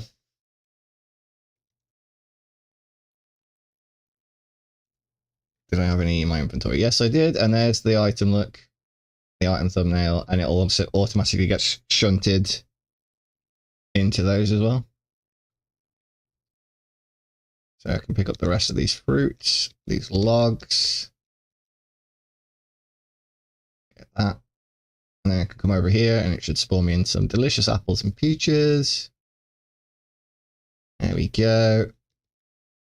And I can combine these into nice little stacks. And like say, if he was in the world and it's like, oh look, you're looking rather peachy. Want some wood? About an apple? No? Okay. And as you can see, it stacks them rather than throwing them out one at a time. So I still get back all the ones I had, because it remembers how much was in there. And then we can go and put them in here. Oh, my rock's still in there from before. Yeah, we'll just put the peaches in, the apples in, and there we go. So I don't think I put a description in for the peach. Oh, I did. And there's a rock and the apple. Yeah, I think that is pretty much done for today, to be fair. I've got everything I wanted to do. I wanted to have example items being spawned into the world. Next, I'm going to work on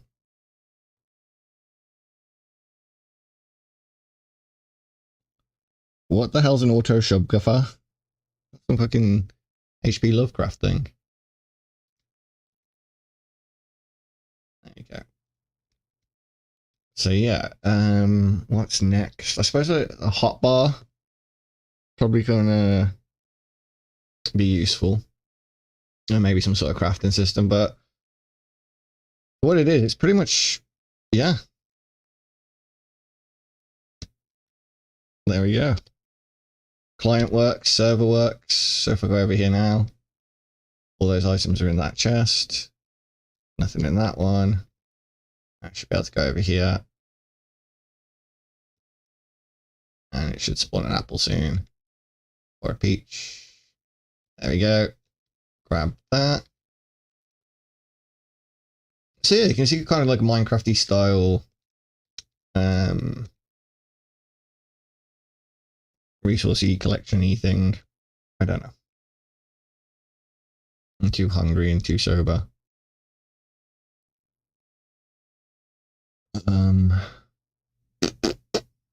Yeah, I think that's about it for now. I have to move that sign at some point.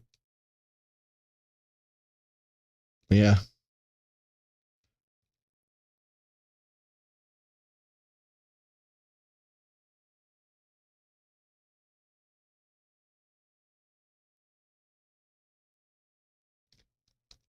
So I'm starting to put out areas with the notes to explain to people what things are and how things work and all that good stuff. I'm going to duplicate some of these. Control D. And then we will have peach. Fuck's sake.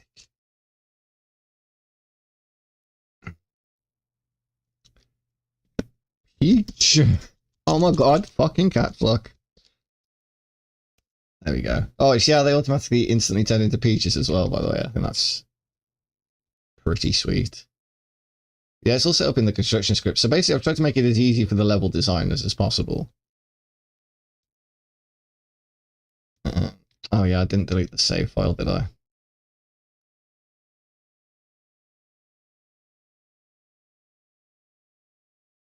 There we go.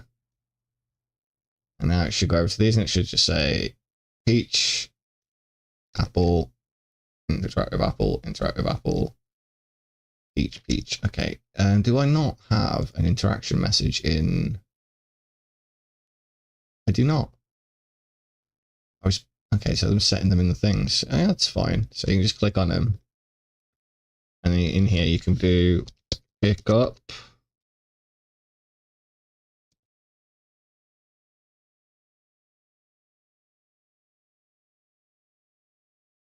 There we go. So now when we look at them, it should say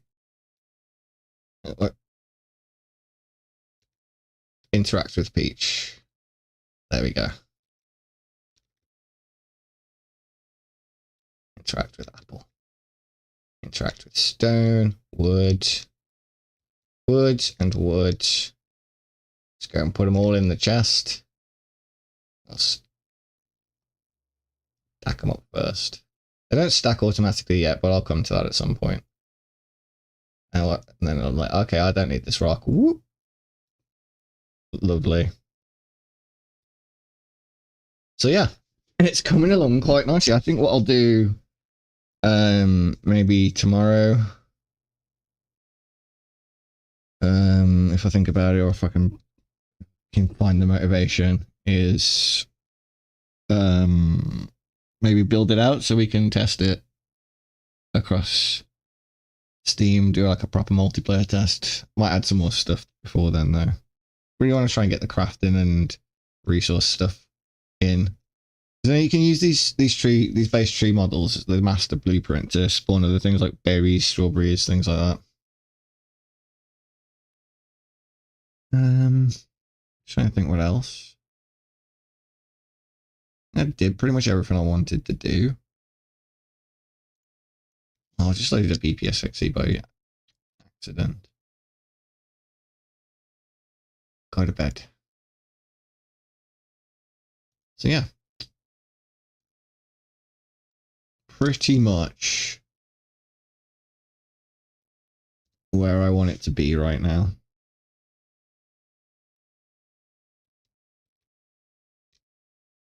I'll duplicate this rock as well.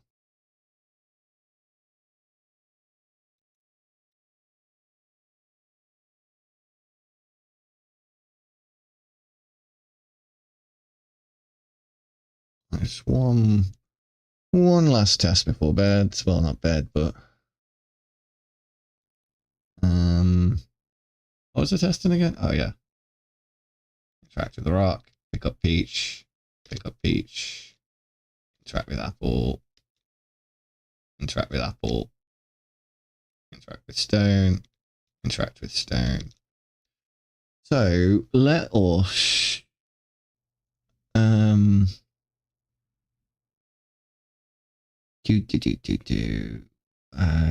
what am I looking for? I want my struct.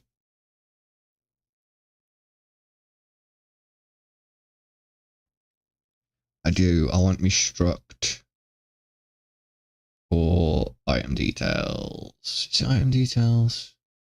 Is it inventory?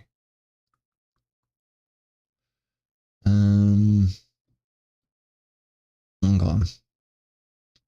Let me just go to the blueprint and make sure. All right, so on construct script, we are outrow description. So yeah, it is pick up item details that we want. And interaction text. We want to pass through the interaction message.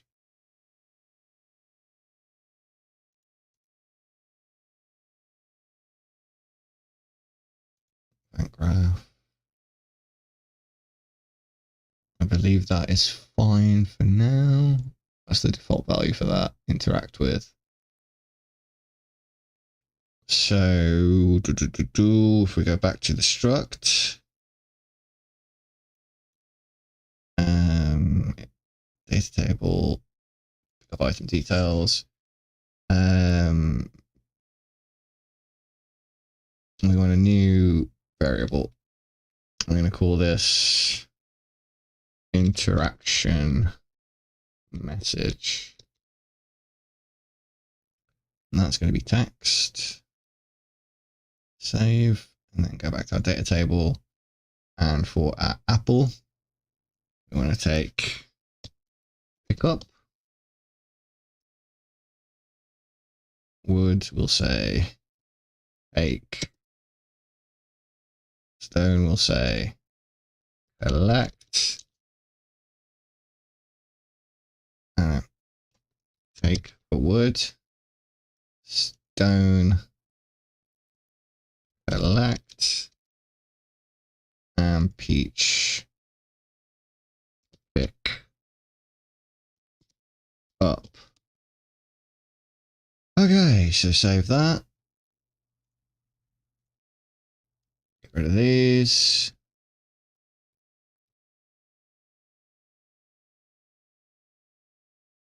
What if these suddenly all defaulted to Apple?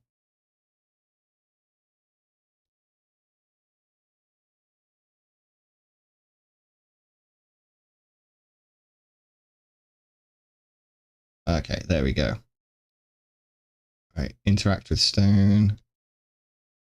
Pick up peach, interact with apple. Oh yeah, because I'm not. Duh. Master item. Construction script.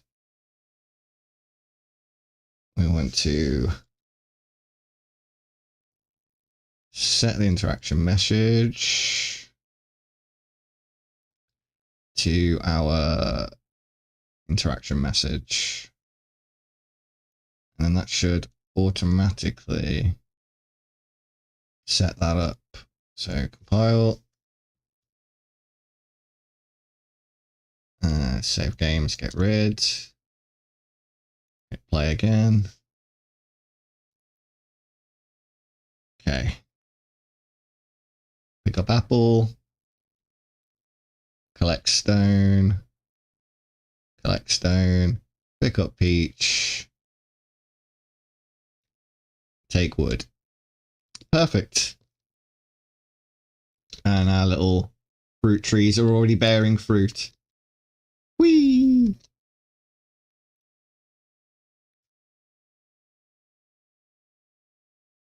So let's save all. Close tabs to the right.